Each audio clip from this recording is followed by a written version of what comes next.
Hey everybody, welcome back to Church Talk, where we talk about everything involving the local church. And today I have a very special guest, my wonderful wife, Jennifer. Aw, hey. So today we're going to be talking about leading a team. We've been involved in the worship ministry for a long time, about 25 years. Yeah. And of course, we haven't been worship pastors that long, but we started off just on the worship team. And so several years ago, we've transitioned into worship leading and leading teams. So hmm today we're just going to just briefly talk a little bit about just leading a team and what that looks like. And for anybody that maybe is new or maybe just experiencing some burnout and it's like I just need some encouragement. So today that's what we're going to be doing, just talking just a little bit about just leading the team. So what's your opening thoughts on just leadership in general with the worship team? I personally think that you want to have a passion for it.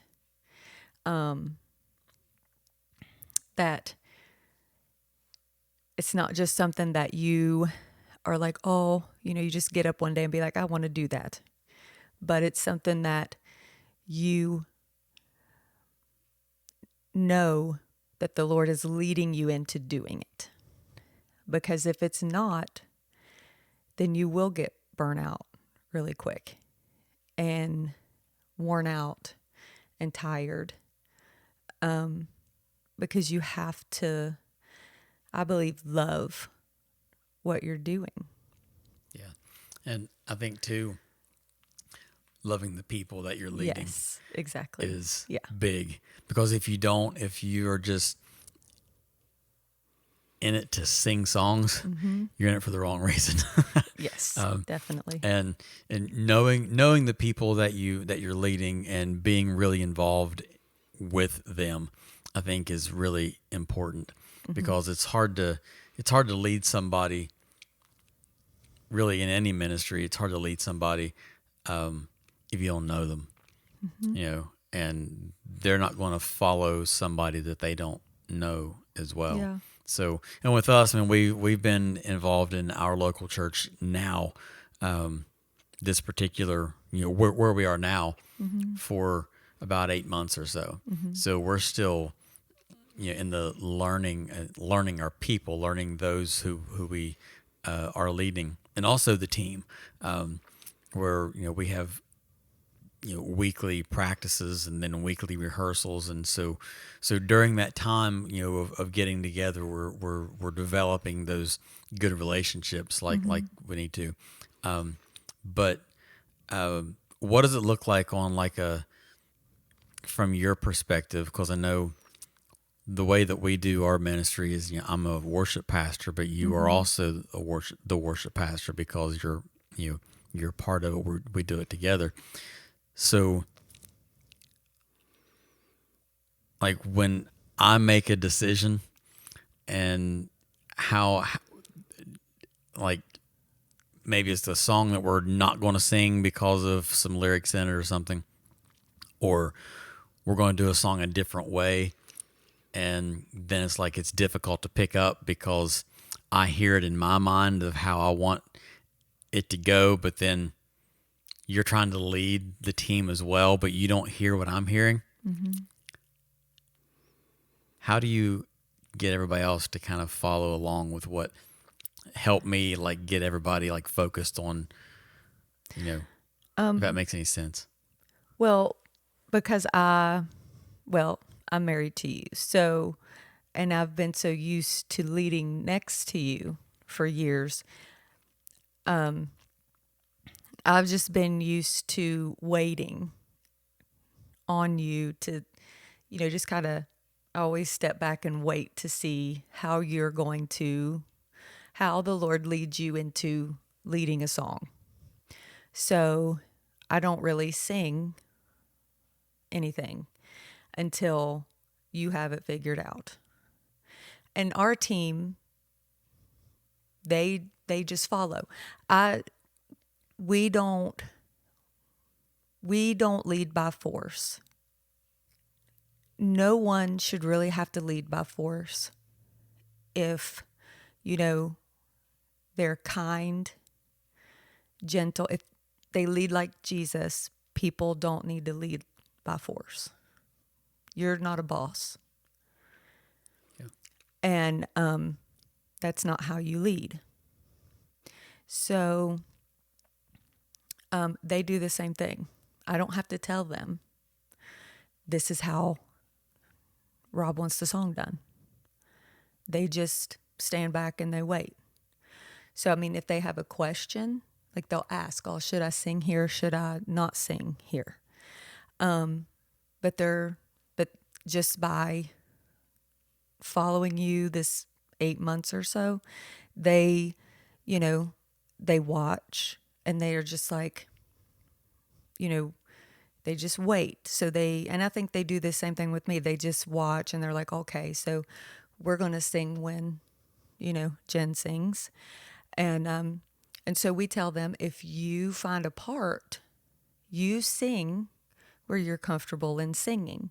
So after you get the song figured out and, okay, this is how we're going to do it, then I'll start singing, because I sing harmony, most of the time, unless I'm leading a song. And so we all just fall into our places where we can find our part to sing. And so that's how we do it. So that's how everybody, when I say down the line, Right. that's, because we're all standing in a line. And so What's really, really neat, though, too, is that we're both leaders on the team. Mm-hmm. And so that if we are in sync, then it's really easy for the team to follow because they see, okay, yeah, this is what I may be doing. But then they can look at you and see, oh, yeah, you're doing the same thing. Mm-hmm. So they see two people doing the same structure, doing the same thing. And so I think it becomes a little bit easier in that sense. Mm-hmm. But yeah, you're right. We are very relaxed worship leaders as far as that goes because we practice and we practice parts and we go through the songs and all those type of things. But we're not looking for people to perform those parts. We're just looking for people to get comfortable with leading people. Mm-hmm. And if they can find the part and that's where they need to be, then that's great. But if not, it's okay. If we end up singing in unison or something, as long as people are being led in worship and those on the platform are worshiping themselves and not just standing there, with a blank look on their face or something, or just singing and not actually leading people in worship. So because I know that what we're looking for is, our unity first, with the Lord, then on the team, but then, that us as a team and then congregation. Like that's what we're ultimately wanting instead of it being two separate, right, groups of people. So we're all leading on the team. And then when worship is happening, that it's all one unified body when we're leading worship. Yeah. Sometimes people will come to you in your worship ministry and be like, "Hey, can we do this song?" Or, "Hey, I like this song. Can we do it?" What do you feel? Because I know my answer when people come with songs, but when someone comes to you with a song, what is kind of your go-to to be like, yeah, that's a good song and it's in our mix already, or we're going to learn it or that's not really a good song for corporate worship. So what is kind of your go-to as far as like telling people, we're not going to do this song? Well, I think, I'm always open to listening what people want to say about the songs that, is legitimately because that song ministers to them. Right. And so I think when they come and they say that, they want that song to minister to everybody else because it's ministered to them. So I think that's what it is. And so they want to share that with everybody else. Yeah. But I always think that, we have to be careful about it because, we have to think about, okay, is this an appropriate song for corporate worship? Right. And that's how we always treat that kind of thing. Is it going to be a song that's good for corporate worship, or is it going to be a song that's more,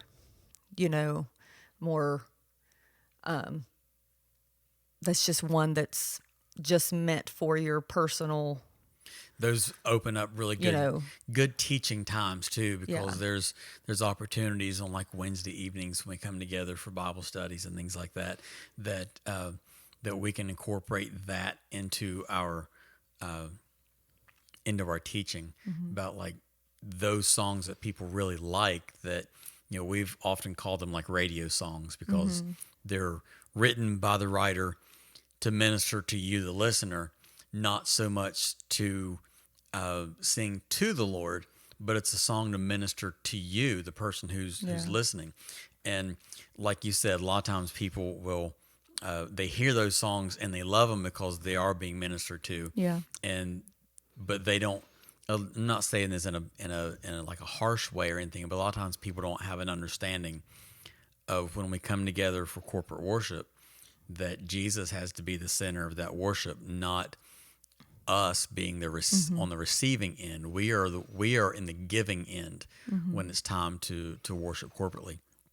And so those type of questions always open up good teaching moments to say that this is our time to present something to the Lord, not our time to get something from the team. And that's something that we always talk about to our team, is that we aren't here to like, minister to the body unless the Lord wants us to. So we need to be prepared to do that. But our number one goal is to minister to the Lord, and bring the people along with us in ministering to the Lord, and not, just be there to give the church a good, right, like a good time, a good concert or something, So yeah, I agree. Hey guys, just want to say thank you for watching, and if this is the type of content that you like, make sure that you hit the subscribe button if you haven't already, hit the bell so you'll be notified when I upload new videos, and make sure you give it a like so that YouTube will continue to push this content on out to others. And one more thing, head over to robandjen.com/church talk. You can find like the t-shirt I'm wearing, the mug that we have. Guys, thank you guys for watching Church Talk. We'll see you next time.